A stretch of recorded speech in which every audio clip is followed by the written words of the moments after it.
Vamos dar sequência ao nosso seminário. Queria convidar a Celida Freitas de Farias, que é moderadora, e também para fazer parte da mesa, Thomas Azulay, o Arthur Cajá e Marcelo Pereira. Chegando. Inicialmente, agradecer a presença do nosso presidente, José Vilar, que na parte da manhã teve um compromisso, como foi dito eh,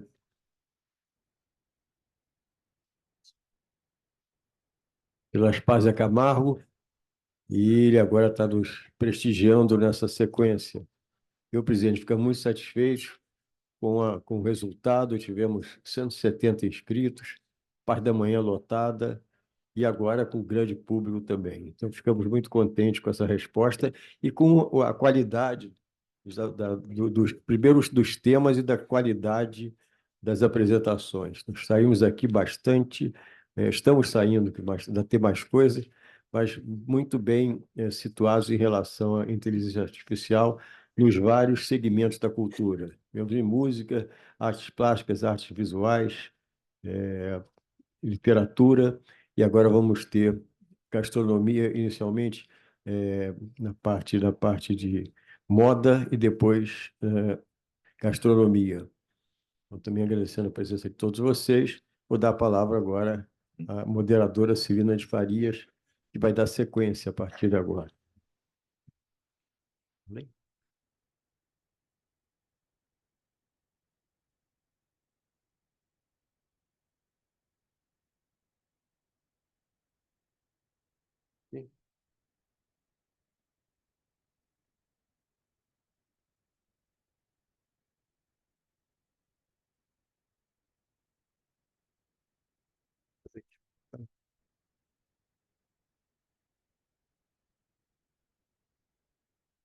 Fazer assim, igual político.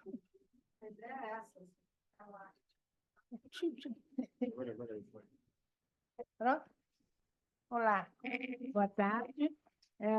Nossa mesa de moda é uma mesa bastante especial, porque nós todos somos apaixonados por moda, e eu acho importante a gente pontuar que moda não é uma coisa supérflua, não é uma coisa que a gente acha que é bonito se vestir.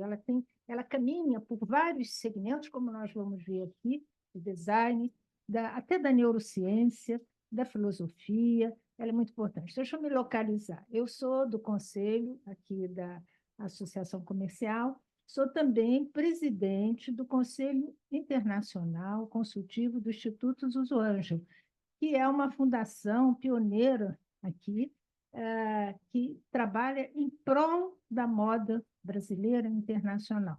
Tá? Eu vou apresentar meus convidados.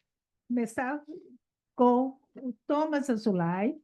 Thomas é uma pessoa muito especial na moda, porque ele tem uma estrutura familiar ligada à moda. Os Azulay têm desde o pai dele e do tio, deixa uma trajetória de vanguardismo na moda. E o Thomas seguiu esse caminho e tem uma confecção chamada Paradise, uma grife, né? Desculpa. E também trabalha na área de IA, principalmente na parte de estamparias maxi, que é a área dele. Aqui do meu lado eu tenho o Arthur Tijá, né? Que é, entre outras coisas, professor da PUC também, na área de IA, né? E desenvolve. Esse aqui é muito interessante, vou aqui dizer o que você faz. Ele é o quê? Ele faz a fusão de arte, neurociência, filosofia e design. Né? E lá na ponta eu tenho o Marcelo Pereira, que também é da PUC e que adota a IA em toda a área do design que ele trabalha, certo? Tá. Então, a nossa ideia é a gente trocar papos e experiências, colocando a moda dentro da IA. Então, eu vou fazer a primeira pergunta. O que é IA para vocês? Quem começa? Vai, Thomas. Agora tá. Olha, desde a minha descoberta, né, do meu exercício da IA, eu tenho cada vez mais entendido que a IA é um assistente. É uma assistente de luxo para o meu trabalho. Eu entendi que era uma tecnologia que estava chegando, né? Já chegou, óbvio, mas quando eu comecei a trabalhar com isso, já estava chegando e ou eu dominava ela, ou eu ia ser atropelado por ela. Então, decidi ficar amigo dela e pegar ela de cabresto curto. É só um parênteses. O panelista anterior disse que seria o copiloto. Parecido, é isso aí. Acho que o copiloto tem muita autonomia. Eu prefiro deixar ela de assistente. Marcelo, para você, dentro da... Bom, a IA, ela é, para começar, a inteligência artificial é uma disciplina, né, que fica dentro da computação, então, assim, já tem mais de 50 anos, né. Acho que a IA, ela tem surpreendido muito a gente agora com a chegada da IA generativa, né, que é um braço, e acho que é o braço que mais tem aparecido e que tem tido maior impacto porque se tornou bastante democratizado, né, a gente tem acesso muito fácil a esse tipo de IA. Então, eu enxergo muito a IA, como o Tomás falou, como um assistente, né? Eu considero um assistente ferramenta, né? Só que é uma ferramenta que, do meu ponto de vista, é uma ferramenta bem diferente das outras, porque ao contrário das outras ferramentas, né, o martelo é um martelo, e ele só aprendeu a ser martelo, né? A IA é uma ferramenta capaz de aprender a ser outras ferramentas, né? Então, ela é a ferramenta capaz de simular qualquer outra ferramenta. E aí tem um poder muito grande, né? E aí a nossa responsabilidade é ver para onde a gente vai guiar essa capacidade de simulação. Vai deixar ela simular sozinha o que ela quer ser? Ou somos nós que vamos definir, né, o que ela vai simular, né? Então, é uma ferramentazinha inteligente que está ainda na sua infância e nós, como pais, temos que treiná-la, né, da melhor forma possível. Eu acho que a melhor definição que ele foi o Marcelo falando ali em relação a ser um campo da tecnologia. Porque, para mim, né, eu leciono sobre processos criativos já fazem 12, 15 anos, né? Instituições como PUC, Firjan, IED, Instituto Europeu de Design, em grandes empresas. E quem é meu aluno ou foi meu aluno, né, desde, sei lá, 2014, já veio falando sobre inteligência artificial. O grande lance é a evolução que foi se passando, né? Antes eu falava da inteligência artificial pelo momento no qual ela nos tolhe, ela nos molda, né? A partir do momento que lá no passado, antes de a gente ter o acesso que a gente tem hoje, a gente seguia as recomendações de amigos, recomendações de filme, recomendação do que comer, né? Isso nos traz, eu até tinha trazido uma apresentação nesse contexto, no qual a gente vê percepções de tonalidades de uma cor, e não o arco-íris. A gente acha que tem liberdade, mas não temos, há muitos anos. Então, eu falava muito da inteligência artificial, no contexto do processo criativo, para que a gente tenha atenção a eles.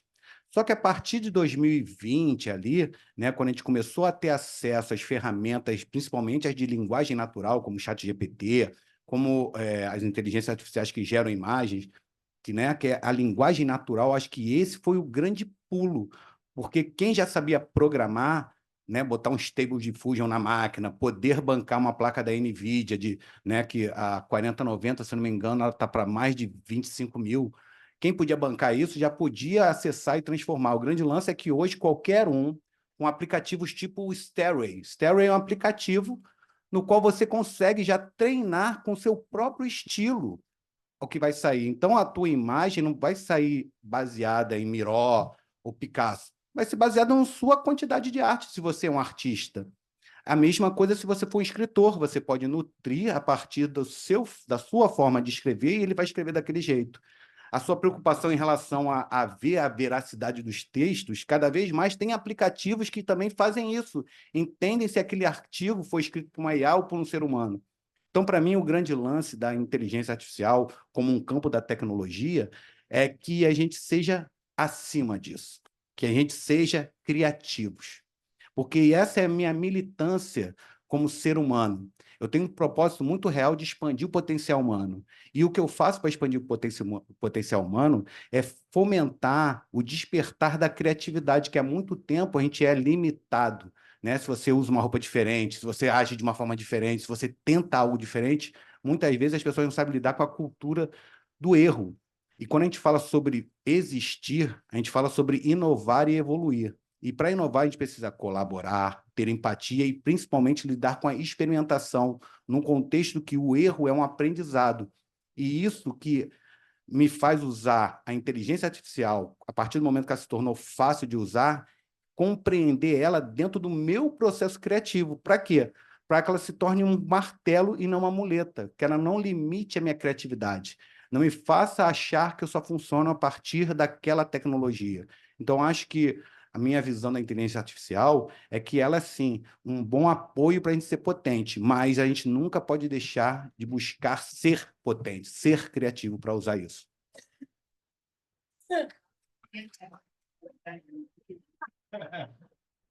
Eu acho que segue. Eu acho que essa linha de pensamento é muito interessante, porque tanto o Thomas quanto o Marcelo também trabalham na criação. Thomas, você na sua criação das suas estampas, como é que você aplica a IA? Então, eu entendi que a IA também chegou muito como um fator cronológico também, porque a gente, né, cada vez mais os prazos são mais curtos, né, de entrega dos processos todos. Né, o calendário da moda cada vez é mais antecipado, porque a gente precisa de mais tempo para desenvolver também, o tempo de você lançar uma coleção, colocar ela para venda, mais o tempo de produção, né, de um processo totalmente artesanal. Então eu entendi ali a IA, né, como eu falei antes, né, como um assistente, e totalmente ao meu serviço, né, pra também não acontecer o contrário da gente estar a serviço da tecnologia também. Então, às vezes, um desenho que eu levava muito mais tempo para fazer, ou um tipo de colagem, ou um trabalho de pesquisa muito minucioso, às vezes a IA pula algumas etapas para mim. Mas muito importante, eu nunca deixando ela me dominar. Porque, Esse aqui é o problema. porque né, tudo bem que a máquina tá até criando ali, mas o mais legal é quem está dando o comando e que tipo de comando que você está dando para essa máquina. Eu acho que é legal, a gente que trabalha no processo criativo, é trazer isso para o nosso processo, porque é muito fácil nessa quantidade de ferramentas a gente se perder e gostar de um outro estilo que não é o seu. Então, durante um tempo, eu tive que pesquisar, entender como usar, e essa coisa que tu falou de tempo é muito legal, porque eu acabei de entregar um projeto e reduzi em 35% o do tempo por conta de usar IA. E o louco foi que eu consegui usar IA emulando a mim mesmo, ao meu, porque já era um projeto que era uma continuidade de um livro que eu fiz há, sei lá, 6 anos atrás, ou seja, já tinha uma estética minha, que era artista, maluco e tal, só que eu precisava entregar 3 livros no quase o mesmo tempo. Eu falei, cara, aí eu parei de pensar, lógico, aceitei, porque eu sabia que ia conseguir buscar inteligência artificial para me emular, para me transformar junto, né? E no campo da moda, fast fashion, cada vez mais está consumindo tempo, né? Você concorda? Vamos lá. Não, concordo plenamente. Assim, a IA no campo da criatividade é uma mão na roda enorme, né? Estou trabalhando num projeto lá na PUC de revitalização de um espaço para transformar ele num estúdio, né? E alimentando a IA com a foto desse estúdio, do espaço atual com o espaço em obra, né, a gente conseguiu fazer mais de 50 simulações de espaço em 10 minutos, né? Então, assim, aquilo alimenta, a gente começa a ver o que a gente prefere fazer, e aí depois contratamos um arquiteto, e o arquiteto já recebe ali o direcionamento do que a gente imagina. Antes era impossível, né? A gente tinha que, na conversa, tentar fazer o arquiteto visualizar o que a gente estava falando. Agora eu já tenho o poder de mostrar para ele o que eu visualizo como um resultado, né? Um outro exemplo muito que a gente usa IA, de uma forma bem criativa é um outro projeto que eu precisava selecionar um comitê de 10 professores das 2.400 disciplinas que tem na universidade. Como é que eu vou escolher 10, né? Então, normalmente, como é que é feito isso? Você vai conversando com os colegas, com os diretores, com os vice-reitores, e cada um indica o seu conhecido ali. Mas ninguém conhece os 2.400, né? Então, usando IA, o que a gente fez? A gente alimentou, criamos 14 agentes de IA, são 14 mini IAs, cada uma com uma personalidade levemente diferente, de acordo com o perfil do projeto que a gente queria realizar. Cada um deles, a gente distribuiu o conjunto das 2.400 ementas e pediu para cada um desses agentes fazer a seleção de 10. E aí, ao fazer a seleção dos 10, a IA foi treinada com um promptzinho bem complexo para ver como é que a ementa da disciplina se comparava com o objetivo do projeto, para ver se o assunto abordado estava sendo dado em sala de aula da forma que a gente queria, A IA começou a não conseguir ver relações diretas, porque as ementas são muito resumidas. Então, a gente pediu para a IA expandir as ementas sem alterar, né, a orientação que o professor dava, para finalmente poder fazer uma seleção hierarquizada dos 10 professores que a gente precisava. E a gente chegou em nomes de pessoas que são pessoas muito interessantes, que poucos conheciam, e que se fosse uma indicação de quem eu conheço, com quem eu estou acostumado a trabalhar, eu jamais teria acesso a essas pessoas, né? Então, assim, a IA como uma ferramenta de produtividade, ela acelera muito certos processos que antes a gente não teria a menor condição de fazer, né, como humano, né? Imagina, eu decorar 2.400 ementas, né, para fazer uma escolha, né? Eu ia jogar tudo para cima e os 10 que caíssem perto de mim era o que eu ia escolher. O que eu acho interessante nesse teu processo é como consegue, nesse contexto, tirar um viés. Foi o que você falou. Você ia acabar trazendo pessoas que você já conhece, que já tem um relacionamento, alguém que te contou em cima da hora que você estava pensando algo, né? E aí, quando tu usa, você consegue retirar o viés. E em outro contexto, a inteligência artificial é extremamente enviesada, porque a gente não cria, infelizmente, a gente é uma sociedade, Brasil, América Latina, né, de consumidor em extremo da tecnologia, mas a gente ainda não é protagonista. Então, é um outro ponto que eu perturbo muito, principalmente as mulheres, as meninas, né? A buscar conhecer programação, a entender um pouco mais desse campo, que tudo hoje é tecnologia. A inteligência artificial está extremamente no hype e em uma crescente. E se a gente deixar, a gente nunca vai ter um poder de protagonismo nessa sociedade que está toda baseada na tecnologia. E aí entra a questão do poder da criatividade, sabe? Porque eu acho que a criatividade ela funciona quando você tem um propósito. Então, eu provoco muito um autoconhecimento e uma aceitação, porque se conhecer também já é difícil, mas aceitar quem você é dentro de uma sociedade que te cobra ser algo é muito difícil, até de vez em quando mais difícil do que você se conhecer. Mas a partir daí você buscar transformar a sua realidade usando ferramentas que melhorem a produtividade, melhore a sua ideia, que achei maneiríssimo, né? Cria ali o espaço, vários espaços, porque você consegue visualizar mais fácil como vai ser o espaço e consegue explicar melhor. Então, você já pulou um concept art ali, né? Eu fiz um papo no IED, trazendo publicitários, empreendedores, tal, sobre a utilização da IA, e foi muito louco uma das meninas da publicidade falando, cara, eu acabei de participar de uma concorrência que normalmente usaria 6 duplas, e usei 6 duplas assim, de diretor de arte e um redator, além de um diretor de criação. Cara, usou só o diretor de criação e um cara que produziu prompt. O engenheiro de prompt, que foi engenheiro. Então, olha o impacto que a gente já está tendo na nossa economia criativa. As pessoas não percebem. Dos textos que eu tinha trazido foi de uma menina de ilustradora falando que ela está com medo do futuro, porque ela sempre foi ilustradora e a cliente dela falou assim, cara, eu te contrato, você demora X tempo para me entregar uma arte. Eu bato um prompt e tenho 20 artes em 10 minutos. Então, como que eu vou concorrer com isso? Então, acho que o que faz a gente ter espaço nesse campo, né? É muito o que o Azulay traz, autenticidade. Acho que aí é a nossa bagagem, nossa vivência, onde a gente se põe a ter experiências que transbordem a utilização da inteligência artificial com personalidade, com autenticidade. Senão, para nós é mais um. É exatamente que eu ia passar para o Thomas para isso, porque a inteligência artificial vai atrapalhar a sua criatividade, Thomas, de dentro para fora, ou seja, a sua autenticidade. Então, por isso eu quis logo começar a dominar essa tecnologia, porque eu tinha que fazer ela aprender comigo, e não ao contrário, né? Então, hoje, pelo contrário, hoje ela é uma propulsora de criatividade, porque eu consigo atingir resultados que antes ou seriam muito difíceis ou dariam muito trabalho a ponto de não valer a pena eu gastar aquele tempo para fazer uma estampa, por exemplo, entendeu? Então, usando como um exemplo, eu na coleção passada tive uma estampa que era uma estampa, se olhar, é uma estampa de bichos, assim, bem tropical. Mas os bichos são todos feitos de pétalas de flores.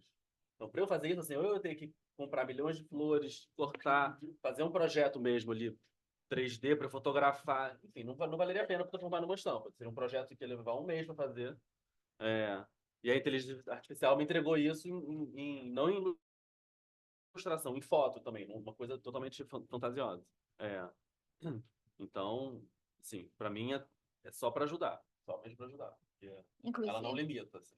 Inclusive em todas as etapas da criação, Sim, da sim, produção, sim, e vai até o varejo. Sim. Então, eu achei importante a gente comentar sobre o varejo. Que ainda não está tanto lá, né? Ainda está muito no meio, né? Uma tecnologia que ainda está muito aqui na gente, quem produz, mas A gente daqui a 5 anos vai estar rindo de tudo que a gente está falando aqui hoje, que já vai estar tão evoluído, É né? verdade. Semanalmente, tem tanta coisa nova de inteligência artificial que, enfim, daqui a pouco você vai estar de fato na ponta, né? Vai estar no varejo, por Exatamente. exemplo. No Né? varejo. Isso que eu Vai ter acho. essa revolução ainda acontecendo em lojas, né? Os provadores virtuais, que já era uma realidade, mas agora talvez cheguem de forma mais prática mesmo. E é engraçado que está na gente aqui, digamos, numa camada atrás, né? Não acima atrás, porque tudo é horizontal, é, por conta da questão do letramento digital da nossa sociedade. Eu dou aula para a galera, para egressos do sistema penal, para jovens de periferia, e eu já trago inteligência artificial para eles, porque eles já usam tecnologia. A molecada, então, fica naquele maldito Firefly, não sei o quê. Cara, já usa o celular, que é muito potente tecnológico, só não usa com propriedade, com uma visão de futuro. Por quê? Porque, na verdade, a escola e a sociedade não fomentam ele ter um propósito. E se você não tem um propósito, cara, você está perdido. Então, acho que a gente falta falar um pouco mais sobre letramento digital para a galera poder ter acesso a ferramentas que já estão aí. Já, pô, cara, eu trabalho muito com o pessoal de Web3, né? E, cara, uma vez conversando com o cara, falou, Doug, ô Cajá, o Doug tá falando comigo, né? Cajá, eu acabei de ver um cara ganhar 5 mil de apoio, US$ 5.000 de apoio para um projeto, e o projeto foi todo escrito com IA. Todo. O cara teve uma ideia, ficou trocando ideia com IA, conseguiu estruturar, porque hoje tem IAs para tudo, então até fazer um PPT, tu joga lá no Gama.app, se não me engano, tu produz um PPT bonitão e tal, e, pô, aplica para grants, para ganhar uns aportes. E, cara, e tem gente ganhando, saca? A época da pandemia, muita galera da arte digital teve um boom com os NFTs, e não tem nada a ver com Bored Ape. O NFT é uma tecnologia, sabe? Tem outros contextos, esqueçam Bored Ape, esqueçam Bitcoin. É uma outra tecnologia que ajudou muita gente de periferia, sabe? De comunidades, mais do que sobreviver, realmente existir numa camada onde o capitalismo fala que você tem que ter coisas. E essa galera conseguiu conquistar a partir do uso da tecnologia e que está aí acessível. O problema é que a gente precisa alfabetizar mais as pessoas. Esses encontros que temos aqui precisam ser cada vez maiores e mais amplos para discutir e trazer a galera a curiosidade. Porque a nossa sociedade está tão vazia que a gente não deixa espaço para ser curioso. Os relacionamentos que tu faz assim, as pessoas não estão curiosas em quem é realmente, se aprofundar na pessoa. A dar um flip e já era, já mudou. Então a gente está numa sociedade muito líquida e evaporante. A gente precisa ser mais profundos, porque nossa raiz é profunda. E outra, né? Nós, como Homo sapiens, a gente acha que a gente é, ai, cara, o melhor de tudo, e não somos. Eu acredito que a gente está num processo ainda de transformação e evolução do ser humano. Como eu falei, a gente já é dependente, estava conversando ali atrás, né? A gente já grava os telefones, eu não tenho mais de cabeça, está tudo aqui, endereço, está tudo aqui. A gente já é ciborgue. A gente fala assim, eu estou sem bateria. Quando um aluno meu fala, eu sou. Como tu tá sem bateria, mano? Teu coração parou? Ah, tô sem energia. Como tu tá sem energia? Tô sem sinal. Eu falo, sem sinal? Não, deixa eu botar o coraçãozinho aqui, mano. Por que isso? A gente já aceitou essa dependência tecnológica e está cada vez pior e mais acelerada com a IA. Então, se a gente não ajudar essa galera, são eles que vão produzir dados, que vão gerar conteúdos, que vão ganhar granas às empresas, mas a gente vai continuar sendo apenas usuário. Acho que vou aproveitar esse comentário, porque acho que junta as duas coisas, a questão do letramento com o varejo, porque eu estou num case, eu estou vivendo exatamente isso num projeto com um grupo de alunos. As disciplinas de projeto do design são as mais importantes, né? Onde eles juntam todas as disciplinas, né? Todo semestre eles precisam fazer um projeto próprio. E um grupo de alunos resolveu trabalhar com sustentabilidade na área da moda, né? Tinha uma preocupação do descarte, né? Do fast fashion. E a gente começou a conversar, poxa, então como é que a gente pode trabalhar com a tecnologia para melhorar isso? Mas são alunos que não têm proximidade com programação, com nada disso. Então tinha aversão aí para um caminho muito complexo. Elas hoje estão desenvolvendo um serviço baseado num aplicativo inteligente. Assim, no início do semestre, elas jamais imaginariam que chegariam lá, né? E graças a IA, elas estão chegando lá. Então, como é que a gente trabalhou? A gente está usando a IA em todas as etapas do projeto. No primeiro momento, a IA ajudou a fazer uma pesquisa, né? O que a gente tem de tecnologia para sustentabilidade? A gente chegou numa série de projetos que usam blockchain para ver, né, a cadeia de produção, a gente sabe de onde veio o material, quem fabricou, qual foi a mão de obra usada. Pô, muito legal. Até aqui, a tecnologia já está mandando fazer. Como é que a gente pode fazer, então, depois da compra da peça? Né? Agora fazer o pitch para o Tomás, tá? Então, depois eu apresento as alunas para você. Então, e se a gente aproveitasse esse conceito desse blockchain inteligente, né, e a gente pudesse usar a IA para traquear a peça depois da venda, né? Então, elas criaram um case, um cenário que é bastante curioso, né? Eu compro uma peça, eu sei que você adora correr, tá? E como eu sou seu amigo numa rede social, eu sei que você vai fazer aniversário e, pô, Cajá adora correr. A rede social estava fazendo propaganda de tênis, né? Nike, não sei o quê, pô, vou comprar um tênis pro Cajá. Aí eu compro o tênis, só que esse tênis ele vem com um NFCzinho, um sensorzinho, ou um QR Code, né? Assim que eu presenteio, né, esse meu amigo, né, você escaneia ele com seu celular e você entra num sistema que cria o irmão digital dessa peça. Então, cada vez que o Cajá for usar o sapato, né, quando passa perto do celular dele, é traqueado, ó, o Cajá usou mais uma vez. Poxa, automaticamente eu sou notificado, ó, o cara tá usando o presente que você deu para ele. Pô, que legal, né? As pessoas já fazem isso via Instagram, já bate a foto, olha a blusa que eu estou usando, né? Assim, a juventude já faz isso o tempo todo, né? A partir do momento, o sistema também traqueia cada vez que ele está usando esse sapato. Então, eu já começa a entender a vida útil, quantas vezes é usado, para que tipo de coisa, dependendo do nível de acesso que você dá a essa informação, né? A gente está trabalhando muito também com questões éticas para ver como é que libera isso, como é que anonimiza essa informação, né? O próprio fabricante da peça ele começa a entender quais as peças que mais estão sendo vendidas, quais os destinos, e essa peça ganha um registro também de uso, onde o usuário pode comentar, vou usar esse sapato numa festa de um amigo muito querido, e registro isso do sistema, né? A peça ganha uma vida, né? Então, no próprio sistema que elas desenvolveram, quando você recebe um presente desses, você dá o nome à sua peça, e essa peça vira quase como um Tamagotchi, né? Que vai vivendo com você. E a ideia depois, ao invés de descartar isso, cara, eu quero dar isso para minha filha. Poxa, vai ser ótimo ela poder usar esse sapato que eu usei, que tem toda essa história digital já armazenada, né? Então, para chegar nesse nível de detalhamento, assim, a IA foi usada para pensar no negócio, para ver se as tecnologias existem, se elas são viáveis, para ajudar no desenvolvimento da comunicação visual, do símbolo, da marca, né, da estética, né, até do personagem que criaram para fazer a venda, e agora estão usando também para simulação de venda, quantas unidades precisa para fazer que o produto seja sustentável e por aí vai, né? Então, assim, o uso da IA não só criou um serviço muito interessante, mas também ajudou nesse letramento digital, porque eram pessoas que não tinham ideia de como trabalhar com esse universo digital. E a própria IA ensinou elas a programar, a fazer o código para fazer uma simulação de um aplicativo partindo do zero. Assim, foi 4 meses de trabalho para um resultado que normalmente a gente levaria ali 1 ou 2 anos, né, se fosse fazer um acompanhamento formal. Mas, ô, Thomas, você acha isso já viável no seu varejo, esse projeto? Ou não? Não, então, eu acho que até a própria IA está tornando a tecnologia mais acessível também, né? Desculpa. Mais acessível e mais, de certa forma, mais barata também, porque todas essas iniciativas tecnológicas geralmente são inviáveis para marcas pequenas, né? Mas eu acho que a coisa tem tomado um outro formato também. Eu vejo isso até através de sistemas, né? Antigamente a gente era só podia ter o sistema tal da marca tal, que era um sistema complexo, enorme e caríssimo. Hoje tem soluções alternativas surgindo.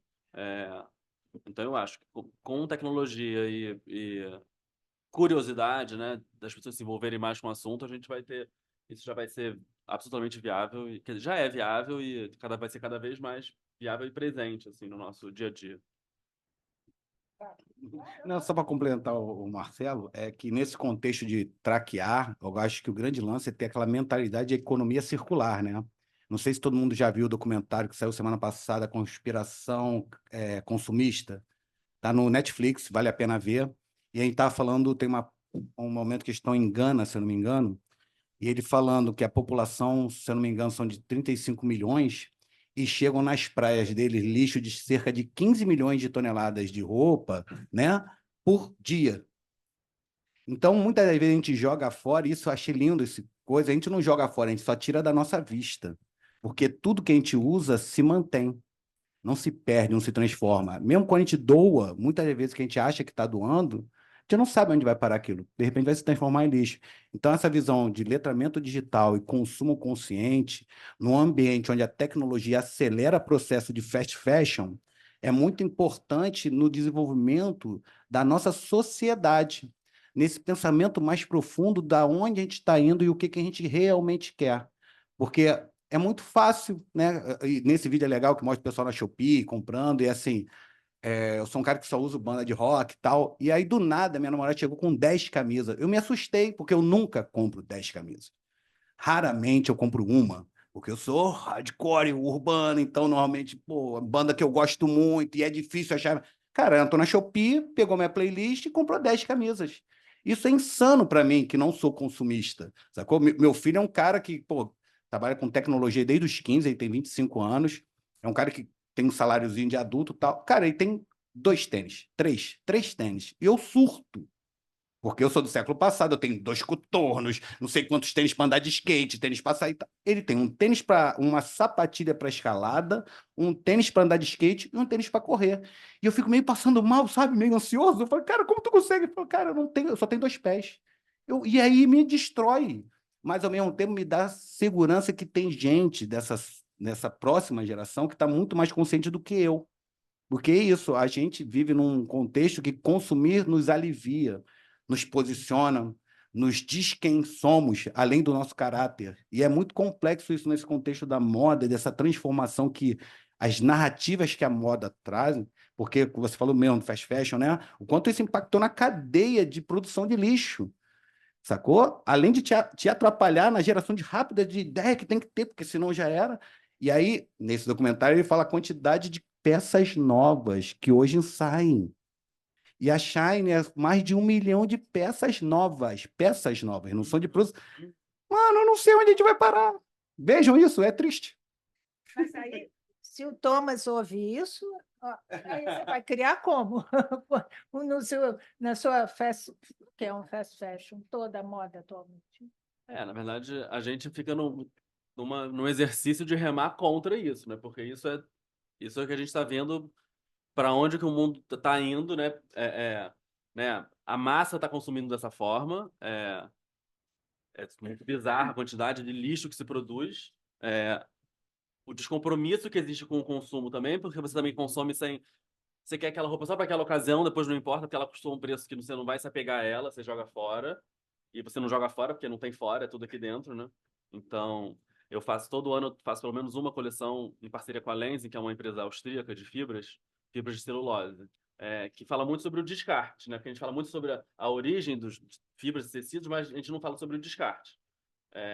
Então, na verdade, são fibras biodegradáveis, fibras que decompõem na natureza em 3 meses. E é para onde a gente deveria estar olhando e se importando mais do que com esse deslumbramento, né, com o poder de compra e do volume de compra que a gente tem hoje com todos esses sites de fast fashion, que é tudo aquilo é anti-vida, né? É anti-tudo, né? Então, isso também vai criando um parâmetro para marcas menores e marcas também que estão preocupadas com consumo e com o meio ambiente também, vai criando um parâmetro do que você de onde você não tem que ir. Mais sobre valorizar o trabalho, valorizar o tempo que uma peça demanda para ser feita, o tempo de criação, o tempo de costura, tudo isso, né? E valorizar também o trabalho de quem está fazendo, né? Que a pessoa receba honestamente por aquilo e, né? Porque a hora que você está comprando Sistema uma B. camisa que tá chegando aqui importada no Brasil por R$19, Algo está alguém muito tá errado. pagando. Alguém tá pagando a conta. E um outro contexto é que a IA pode ajudar a gerar novos insights dentro dessa Sim. cadeia, né? Eu acho que o nosso medo e urgência muitas vezes fazem a galera pensar só no que vai ser entregue, mas usar a inteligência artificial para pensar nesses problemas complexos. A DeepMind, né, uma dos setores lá do Google que usa inteligência artificial e tal. Assim que eles conseguiram codificar e entender lá o AlphaGo, sabe? Até um documentário, o AlphaGo, que é um jogo, o Go, né? E quando eles viram que a inteligência estava dominando o AlphaGo, o Go, ele falou, cara, agora eu não quero mais dominar games, eu quero resolver grandes problemas. E aí que é a provocação que eu faço aos meus alunos, que a inteligência artificial está pensando nos grandes problemas, nas grandes curas, nos grandes materiais e tal. O que nós, seres humanos, somos relevantes nesse contexto, sacou? Porque eu quero que nós descobramos, com o auxílio das inteligências e tal, curas tal, e não simplesmente delegar uma inteligência artificial que pode conectar mais dados a entender isso. Não Então, é só isso, terceirizar o trabalho, né? exatamente. Então, acho que nesse contexto de entender toda a cadeia, né, a IA também ajuda a gerar possibilidades que a gente não tinha pensado, até porque o volume de dados que ela consegue interpretar é muito maior do que a gente interpreta. E é isso que eu falo, de usar realmente a IA dentro do seu processo com uma visão de propósito, né? Vou jogar aqui uma pergunta para todos que trabalham com alunos. O jovem que entra, o Thomas foi aluno, né? O jovem que entra na universidade, seja para a área de design, seja para a área de moda, seja qualquer área de criação, ele vai trazer essa bagagem muito engessada que a IA vai estar dominando eles. É inevitável. Como é que vai se conseguir fazer essa separação que a IA só será uma ferramenta e não quase que uma religião? Como é que cada um vê isso? O jovem que está Sim, sim. Eu dou aula há quase 25 anos, então, assim, peguei várias tecnologias que foram evoluindo, né? Várias passagens. E todas elas chegaram para acabar com a educação, para acabar com o aprendizado, para acabar com o futuro do jovem, né? Teve, né, quando a internet chegou, quando o Wikipedia chegou, né? Foi a destruição geral, né? E a IA hoje tá nesse momento, né? E é interessante que, na verdade, essa preocupação não é nem nossa que ensina, é do próprio aluno, né? Assim, eu dou uma disciplina que é Design e Inteligência Artificial. Então, é uma disciplina criada para a gente começar a poder discutir isso. E a primeira coisa que os alunos me perguntam é: vale a pena eu continuar fazendo universidade? A IA vai fazer tudo para mim, né?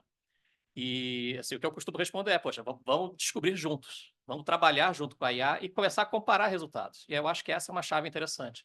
Pede para a IA criar uma coisa sozinha, tenta criar uma coisa sozinha, colabora, faz uma coisa em colaboração com a IA, experimenta e vamos ver o que acontece. E o resultado tem sido muito similar em cada turma. Confiar puramente na IA está trazendo pasteurização. Então, acho que essa é a grande percepção que a gente vai ter que ter. Se eu deixar a IA dominar a criatividade, vai tudo ficar igual. A gente antigamente olhava, né? Antigamente, ano passado, né? Tudo muito rápido, né? A gente olhava para a imagem gerada por IA, caramba, eu não sei se isso é IA ou se isso é real, né? Aí vinha aqueles quizzes do BuzzFeed, né? Isso é IA ou é geral? E você botava, né? Hoje, a gente já aprendeu. A gente já olha para aquela imagem, isso aqui é IA, com certeza, né? E não precisa ter só 6 dedos para saber que é IA. A gente já percebe a estética IA. Então, a gente já começa a perceber, num espaço muito curto de tempo, que a IA já começa a ser pasteurizada. E aí os meus alunos começam a desafiar essas IAs justamente para, poxa, como é que eu faço para que eu gere alguma coisa que não tenha cara de IA? E aí entra, né, o que o Caju já falou, né, de botar o meu próprio estilo pessoal ali dentro, de eu poder treinar com o meu estilo, né? Então, de certa forma, eu vejo muito como uma questão de colocar a ferramenta na mão desses alunos para eles perceberem o que eles são capazes de fazer com ela. Porque, num primeiro momento, assim, a gente vai ter disrupção na área de emprego, não tem como evitar. Tem certos trabalhos que vão ser, por exemplo, me pediram para fazer um trabalho de tradução, para legendar um vídeo. Cara, eu fiz isso em 5 minutos usando IA. Ele me legendou o vídeo em 3 idiomas diferentes, né? Então, por que eu vou contratar 5 profissionais para fazer isso? Então, esse é o tipo de profissão que vai mudar, não tem jeito, né? Então, o que a gente tem que começar a pensar é onde essas pessoas vão passar a trabalhar e como elas vão poder trabalhar usando IA. Isso não quer dizer que um especialista em tradução, em legendagem, perderá o emprego, né? Ele talvez consiga produzir uma quantidade maior, aumentar a sua produção. E aí tem toda a discussão do que eu posso fazer com esse aumento de produção. Aí vai de cada um. Com aumento de produção, eu vou produzir mais e vender mais, ou eu vou equilibrar a minha vida e manter a minha produção e vou aproveitar o tempo livre com a minha família, não sei. Isso tudo agora é muito novo e está começando. Mas eu acho que a primeira coisa é tentar entender que a inteligência artificial é uma tecnologia que está vindo com muita força, ela é uma nova revolução, mas como todas as outras que aconteceram, né, o mundo ainda não acabou, né? Então, eu tento acabar os alunos com isso também. A IA não vai destruir o mundo, fiquem tranquilos, tá? O Terminator não é agora, é só ano que vem, tá? Tem tempo ainda. Bom, mas como é que está sendo? Depois eu vou passar para o Lucier para participar. Deixa eles falar. Eu fico um tanto intrigado, porque, assim como eu já vi uma outra geração, essa coisa. Eu fazia trabalho de colégio com enciclopédia, né? Tipo, ia lá na Barça, ficava volume por volume, e perguntava para alguém. De repente já vi depois uma outra geração que já vinha procurava o resumo pronto na internet. Então eu acho que é uma armadilha também, né? Tem os perigos também, né? De toda nova tecnologia, né?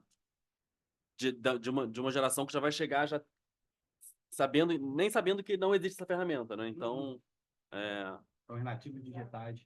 exato, os nativos digitais. Então, também acho que também cabem às instituições, né? E cada vez mais também ter dentro de casa também a educação também, né? De você também estimular, né? Mesma coisa de você estimular a criança a sair para rua, né? Tipo, é uma geração que está toda plugada aqui, né? E não, sei lá, ninguém mais brinca de pique-pega. Não sei, não tenho nem essa informação, mas acho que Nem de queimado. vem de queimado, é. Deve ter o jogo do queimado, deve ter o jogo do Roblox. Eu acho que a IA, né, ela está sendo uma revolução tecnológica que ela se compara às outras revoluções que a gente já teve. A diferença é o tempo. Quando a gente teve a Revolução Industrial, ela não foi tão rápida como a evolução, né, da inteligência artificial. Então, o que que aconteceu? O cara que tinha uma função que foi trocada por uma automação, ele teve tempo para aprender, se desenvolver, errar, redescobrir. A inteligência artificial está sendo muito rápida em engolir as pessoas. Não só a inteligência artificial, isso que é o ponto. A tecnologia. Porque eu gosto muito de falar com meus alunos que a minha profissão raiz é balconista de locadora. Cara, essa é a minha profissão raiz. Se eu pudesse viver como balconista de locadora, eu teria vivido a vida toda, adorava. Via filme, trocava ideia com pessoas, sabe, eu sou bem nerd, né? Então, eu amava, cara. Só que quem vai em locadora? Meus alunos nem sabem o que é locadora, cara. Eles sabem o que é stream, o Netflix e tal. Rebobinar. Rebobinar, se não rebobinar, tem que pagar. Então, assim, a tecnologia já vem mudando a gente há muito tempo, só que a inteligência artificial acelerou isso. E essa aceleração que tem impacto na irrelevância social que a gente está começando a enfrentar cada vez mais. E o louco é que ela tinha uma visão de impacto em certas coisas repetitivas, e a IA generativa chegou no campo da criatividade, nos famosos colarinhos brancos, nos pensantes e tal. Em 2017, eu dei uma aula na pós-graduação de Brand do IED, trazendo já inteligência artificial, e tinha muito aluno de direito lá, e eu quis trazer um case exatamente sobre direito e inteligência artificial, para eles entenderem como está mudando. E em 2017 já tinha empresas que começaram a usar a inteligência artificial para analisar os dados, e deu tão certo que viraram uma empresa à parte. Então, assim, tem muita gente sendo impactada com a evolução da inteligência artificial. O grande lance é fomentarmos nos nossos discursos, no nosso dia a dia, até mesmo na nossa casa, na nossa essência, porque todos nós aqui somos formadores de opinião em algum contexto, seja para o nosso amigo, para os nossos vizinhos, a gente é formador de opinião. Diante disso, a nossa responsabilidade em se manter criativo, propositivo, estar para além da tecnologia, usar isso para nos dar suporte e propulsão, mas não ser amuleto para eu existir. Então, acho que quando a gente está falando de educação nesse campo, onde a inteligência artificial já está envolvida, o que eu gosto muito de fazer nos cursos que eu dou, as duas primeiras aulas são sensibilização. Uma eu mostro, cara, que sou um cara de comunidade, que eu conheci o design com 25 anos, cara, hoje eu já expus no mundo todo, cara, é inacreditável. E se um garoto de 14 anos está me escutando, eu já dou mil estrelinhas para ele. E depois disso, que eu sensibilizo em relação à minha vida, eu busco falar sobre o momento que a gente está na vida, como empreendedores, como funcionários, como seres humanos, diante da tecnologia, e o quanto é importante ter a criatividade como uma habilidade latente para existir com maior profundidade. E eu acho que essa criatividade ela só tem uma força maior quando a gente também favorece, na verdade, a pessoa compreender qual é o propósito dela. Uma palavra que, infelizmente, se perdeu por causa desse maldito coach, mas propósito é importante. Ter um propósito na vida do que você vai fazer. O que vai fazer tu levantar e enfrentar o existir, que é doloroso. Quanto mais conhecimento do mundo e de si, você entende que viver é doloroso. E como que você enfrenta isso? Porque você tem um propósito maior. Como eu falei, eu tenho um propósito de expandir o potencial humano.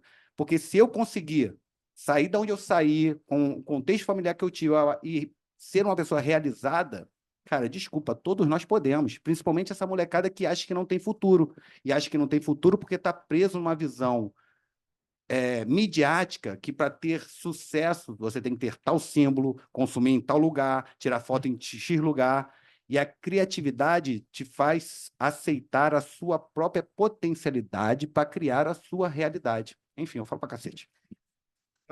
Aqui. Agora a gente tem uma pessoa que quer falar, que é o presidente da associação. Tá. Aqui, ó. Bem, primeiro, parabéns, espetacular esse painel. É a moda. Espetacular. Mas eu queria, na realidade, era dentro da linha que foi desenvolvida pelo professor Marcelo, eu estou precisando muito mais da ajuda de vocês do que provavelmente uma pergunta. Primeiro, eu queria convidá-los a estarem participando dos nossos conselhos empresariais, aqueles que não estão.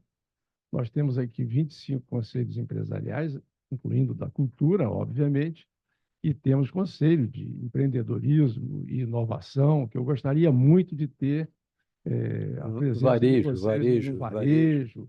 Enfim, temos para todos os gostos aqui. Mas o meu comentário é o seguinte: nós estamos desenvolvendo aqui agora, na Associação Comercial, um centro de inteligência competitiva, onde nós vamos fazer. Eu quero levar essa discussão para o campo empresarial. Nós vamos fazer aqui a coleta de informações que vem da Junta Comercial do Rio de Janeiro, que nós já fizemos um acordo de cooperação, com a Prefeitura do Rio, através do Alvará Jato, com a Firjan, com os dados macroeconômicos, que eles têm lá uma base de dados muito boa, e com o SEBRAE. Bem, esse Centro de Inteligência Competitiva vai analisar, do ponto de vista demográfico, faixa etária da população e tal, do ponto de vista socioeconômico, do ponto de vista de hábitos de consumo, para que vocês que são produtores, que são desenvolvedores, que são empreendedores e empresários, possam tomar decisões com base nesses dados que são, muitas vezes, o Azulay quer produzir uma moda para a favela, da Rocinha ou da Maré, mas ele não conhece o hábito do consumo da Maré, ele não conhece como é que a população é distribuída do ponto de vista demográfico, enfim, as informações que sejam pertinentes para que vocês possam produzir e escalar a produção para uma população que nós conhecemos. Hoje nós não sabemos. Vocês produzem coisas maravilhosas, eu tenho certeza, mas não sabem se aquilo atende a uma demanda de uma determinada. Vocês têm a experiência já acumulada de quem gosta do Azulay ou quem gosta do Cajá, mas eu não sei se o Azulay e o Cajá sabe se todo mundo que existe no Rio de Janeiro gosta dos seus produtos. Então, seria muito importante que vocês nos ajudassem. Eu estou construindo esse centro de inteligência com cientistas de dados, com antropólogo do consumidor, enfim, psicólogo, para a gente poder entender um pouco melhor e atender às demandas dos pequenos e médios empresários do Rio de Janeiro, que estão lá nas favelas, como estava o Cajá, em uma das comunidades carentes, que certamente deve ter centenas de cajás por lá, que querem produzir coisas bonitas, bacanas, não sei o quê, e não sabem como e para quem vender. Então, eu peço a vocês que nos ajudem, nos dando esse insumo de informações que talvez, por eu não ser do setor, eu não tenha o entendimento adequado. Eu os convido, muito brevemente, eu vou pegar o contato de todos vocês, do nosso professor também, com o Sérgio e com a Celina, para que a gente possa fazer um pequeno encontro e discutir um pouco melhor que conteúdo esse centro de inteligência competitiva, baseado em inteligência artificial, um grande data lake que possa segmentar o produto que vocês estão construindo. Tá bom? Muito obrigado aí pelo apoio que vocês possam Bem bacana. Presidente, eu queria dizer que o Mauro Anstock, do nosso conselho, que tu fez também um painel excepcional, trouxe três pessoas que podem ajudar muito esse trabalho, 4. E o Mauro, queria então que você se engajasse. Uma coisa que eu queria... Manda aí, Mauro.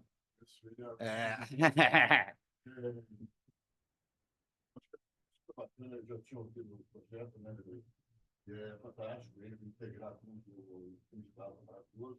E ficou muito bem, certo? Porque tem uma participante dos 4, que é antropóloga e lida exatamente com o consumo de dados. Então, também pode fazer o seguinte aí, para acho que vai ser a grande contribuição do nosso seminário hoje, esse desdobramento, integrar e ratificar o convite que o presidente fez ao público, não só aos participantes, para que se engajem e que se tornem membros dos nossos conselhos e possam contribuir com a sua participação na nossa entidade, que é uma entidade de mais de 200 anos, é a mais antiga entidade empresarial do Rio de Janeiro. Então, acho que eu falo em nome do presidente, fazer um convite a todos vocês que estão participando.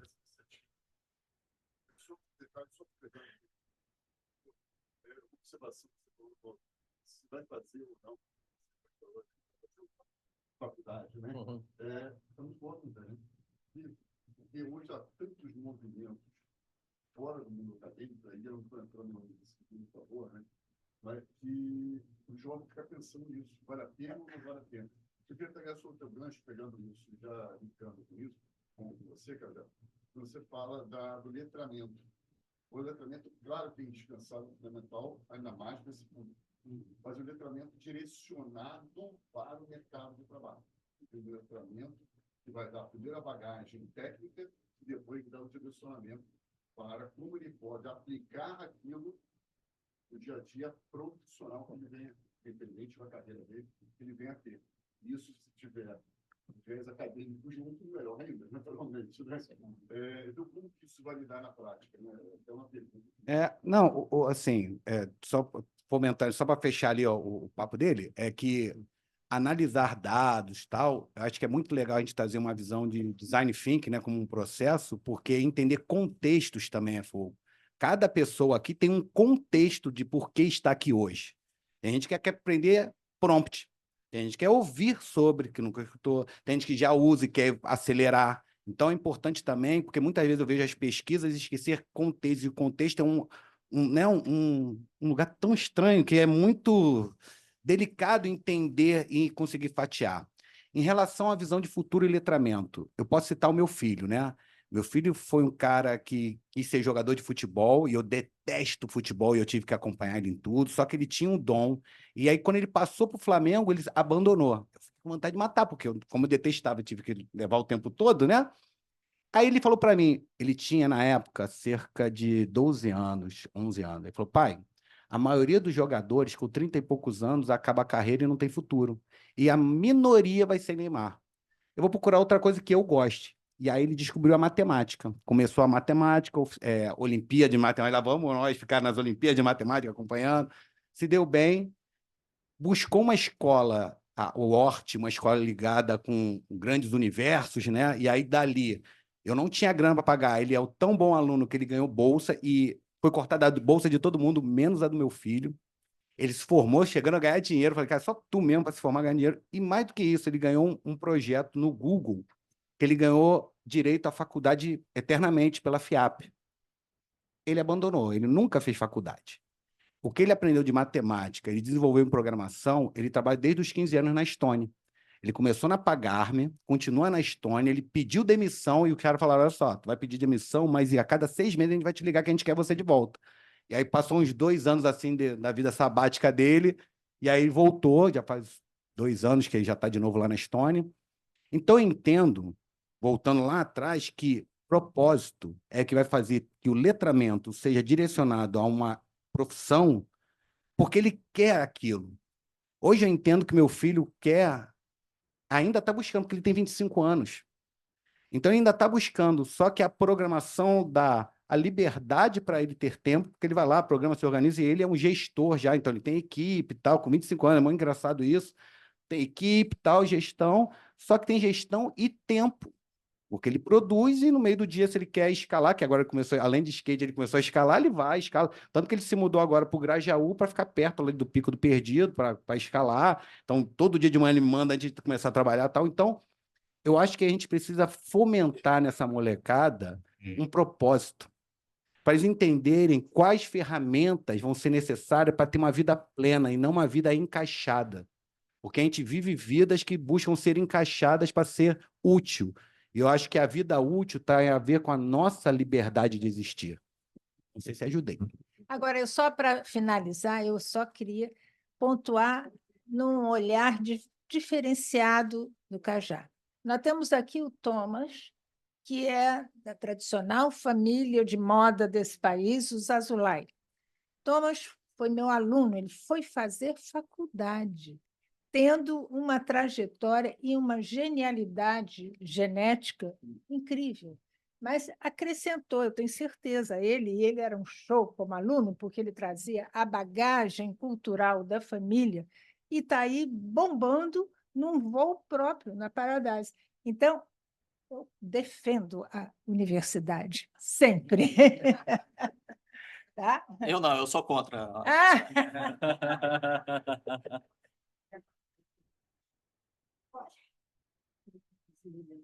Ah, que ótimo, obrigada. Eu sou professora da adolescência, universidade mais violenta que existe no Nordeste.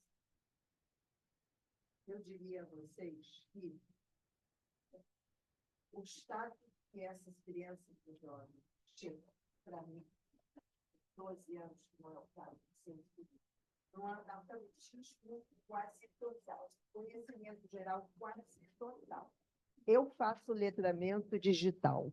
Porém, além do letramento digital, o nível de conhecimento de tudo, qualquer coisa, é tão zerado que limita, sim, a entrada desses meninos e meninas em qualquer mercado de trabalho, mesmo que eles tenham vontade, porque para ter a vontade, você precisa ter camadas dentro de você para exercer essa vontade.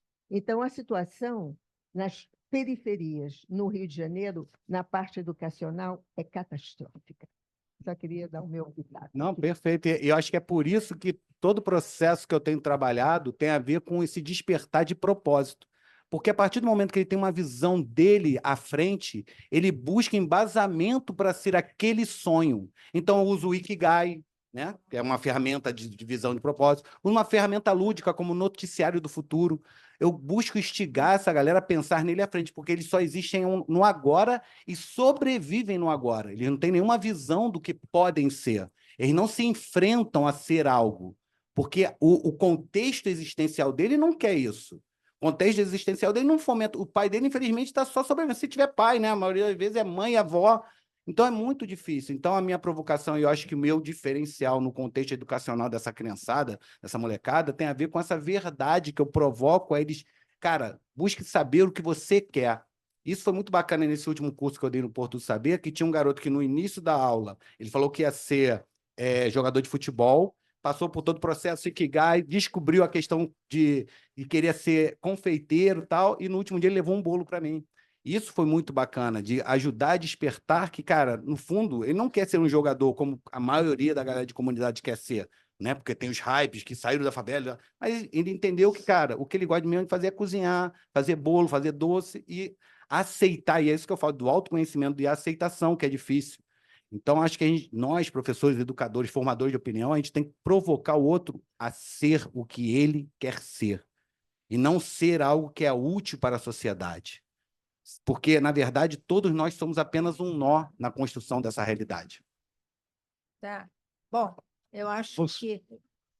Pode falar, mas é o último porque eu já recebi um papelzinho assim. Encerrar. Senão a gente ficava a tarde inteira aqui com a nota. Olha, o Harold Emmert é um músico, ele toca no Música do Museu, oboísta.